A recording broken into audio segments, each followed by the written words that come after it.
Support comes from the Missouri Forest Products Association, committed to conservation and careful management of the state's forests to make them more resilient and better habitats for wildlife. ChooseWood.com. It's Monday, October 16th. This is The Gateway. I'm Wayne Pratt. 3 companies are seeking approval for pipelines to transport carbon dioxide captured from Midwestern ethanol plants.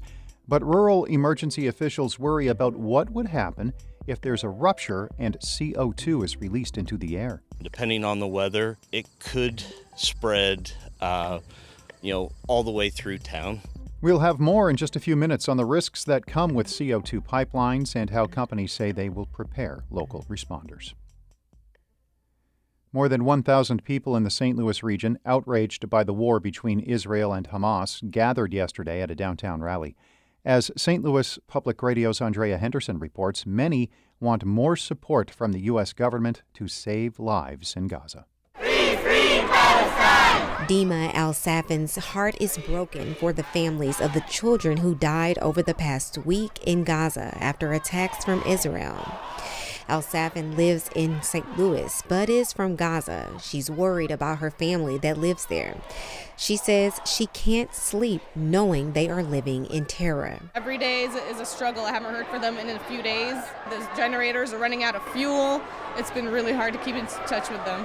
Al-Safin wants Israeli leaders to end the blockade of Palestinian territories.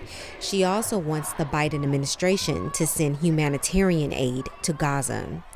I'm Andrea Henderson, St. Louis Public Radio. Members of the region's Jewish community also gathered yesterday as they mourn the victims of the war. A few hundred people showed their support for Israel at a rally at the Jewish Federation. Joey Abels says peace will not arrive in the Middle East until the traumas and backgrounds of Israelis and Palestinians are acknowledged.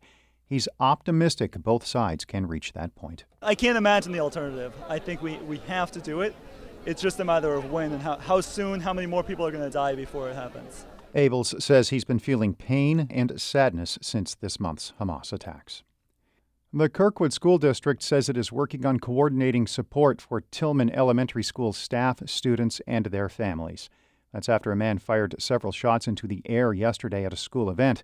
Police say there were no injuries and a man is in custody. The shots were fired during an elementary school Halloween event in the Kirkwood North Middle School parking lot.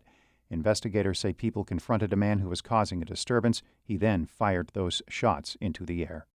A new report shows Illinois' education system weathered the COVID-19 pandemic, but challenges remain in some specific areas. The education advocacy group Advance Illinois says schools in many regions are still struggling with a teacher shortage. President Robin Staines says policy and education leaders need to get to the heart of the shortage and address it. There's literally nothing more important that we do as a state than to make sure that we've got effective teachers in every classroom in front of every child. Staines recommends the state fully fund its evidence-based formula and work harder to increase diversity and equity in the teacher pipeline. The full State of Our Teacher report is posted at stlpr.org. Developers of the proposed Grain Belt Express say they have all necessary state approvals to begin construction on the $7 billion project. The Missouri Public Service Commission has approved plans allowing the high-capacity transmission line to deliver the same amount of clean energy as nearly 4 nuclear power plants. Commission member Kayla Hahn voted against the project during a meeting last week. She says it's been tough to get clear responses from Chicago-based Invenergy. The company was very calculated in what it was saying to release the minimal amount of information. And I can imagine if that's the same way they approach the landowners, that's why the landowners are so upset with this particular company. The Missouri Farm Bureau opposes the project, saying many farmers are forced to sell land for a transmission line they don't want. Gas prices in the St. Louis region have dropped 10.5 cents in the past week. Gas Buddy's weekly survey of roughly 1,000 stations shows the average price is $3.42 a gallon. That's down roughly 28 cents from last month and about the same as a year ago. Prices in the Metro East range from $3.59 a gallon to $3.79. They are hovering around $3.29 in the Rolla area, and prices in the Quincy area run between $3.43 a gallon and $3.82.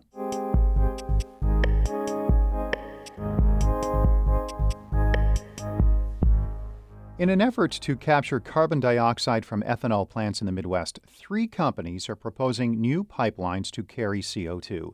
The projects would carve paths mostly through farmland and past small towns. Harvest Public Media contributor Grant Gerlach explains why that raises safety concerns for rural first responders. Rows of corn ripen from green to gold along the gravel road that leads from Andy Alexander's home to the city limits of Fremont, a small town of 700 in southern Iowa. When Alexander came back to live in his grandparents' farmhouse a few years ago, he knew he was moving in next to the Dakota Access oil pipeline. It chugs away under a cornfield about an eighth of a mile from his doorstep. Then he learned another pipeline could go right next to it. They're proposing that they put a carbon dioxide pipeline running parallel to the oil pipeline that's currently here. A 1,300-mile pipeline proposed by Navigator CO2 Ventures would cut right between Alexander's house and the town of Fremont. Alexander says he's actually more afraid of a release of carbon dioxide than he is an oil spill. He imagines an invisible cloud of CO2 drifting close to the ground, displacing oxygen along the way. Depending on the weather, it could spread, all the way through town. The 43-year-old is one of the youngest members of Fremont's small volunteer fire department. Alexander wonders how he'd reach people at the elementary school half a mile away. You can see the top of a school bus right there from where we're at.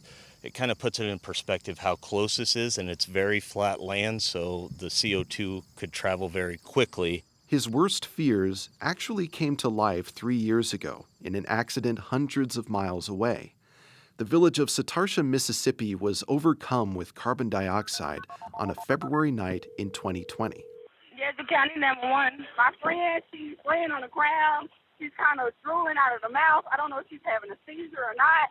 Okay, what kind of vehicle are you in? First responders, mostly volunteers, evacuated 200 people after the Denbury Gulf Coast pipeline was severed.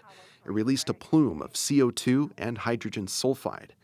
Yazoo County Emergency Management Director Jack Willingham says firefighters had air tanks, but he recalls a police deputy who didn't. Every time he goes in and gets a victim out, his breath gets shorter and shorter and shorter, and it's like I'm going to hear my friend die on the radio right then, until I ordered some other first responder, hey, go get him, pull him out of there, and don't let him back in. No one was killed, but 45 people were taken to the hospital. Satarsha has become shorthand for the fears that people in towns like Fremont, Iowa, have about pipeline safety. Many local responders say they lack the people and resources to face such a disaster themselves.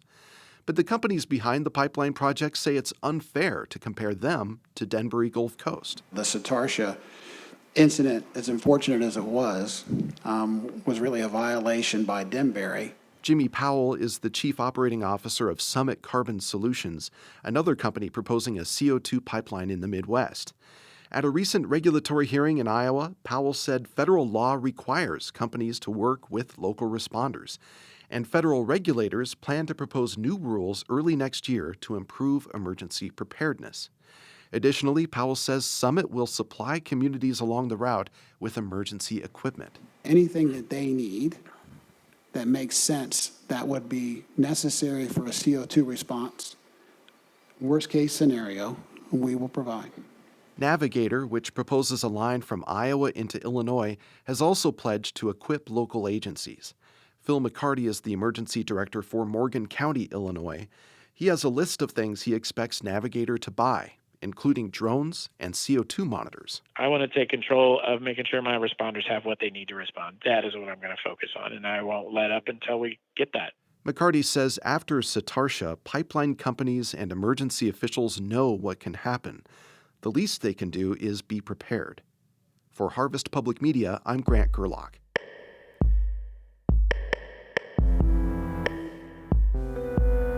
Harvest Public Media is a collaboration of newsrooms in the Midwest and Great Plains. The Gateway is a production of St. Louis Public Radio, a listener-supported service of the University of Missouri-St. Louis. Music by Ryan McNeely of Adult Fur. I'm Wayne Pratt.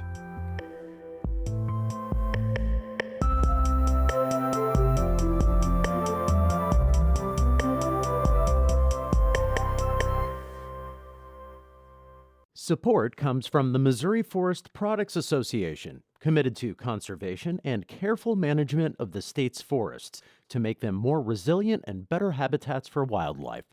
ChooseWood.com.